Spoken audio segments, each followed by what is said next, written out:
શું નામ છે તમારું? કિશનગીરી નેશનલ અને- ગામ. અને અહીંયા અત્યારે બહુ ખેડૂતો મિત્રોને બહુ હાલાકી પડી રહી છે. આ તમે જોઈ શકો છો કેરબા લાઈન લાગીને ઉપાય 20 કલાકે 5 કલાકે 10 કલાકે વારો આવે છે. અને 40 કિલોમીટર દૂર ગામડાથી બધે ખેડૂત મિત્રો આવે છે. મારે ખુદને પણ 40 કિલોમીટર ગાડી લઈને આવવું પડે ડીઝલ હારવા.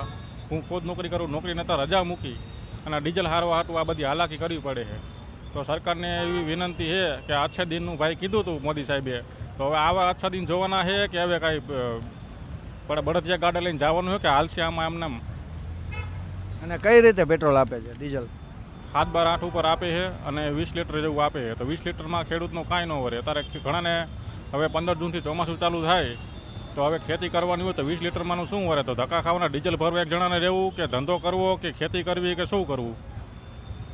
અને ગયા વર્ષે જ્યાં માવઠા પડ્યા મગફળીમાં ની જે હાલત ખરાબ થઈ ગઈ, અત્યારે ખેડૂત 1 રૂપિયો છે નહીં.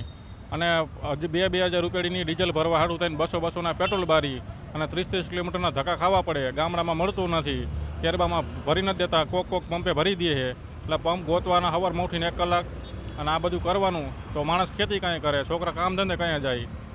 અને અમુક માણસ મારા જેવા જે સવારમાં ઉઠીને આવી જાય ચા પીધા વગરના, એને આ જ કરવાનું ઠેઠ સુધી.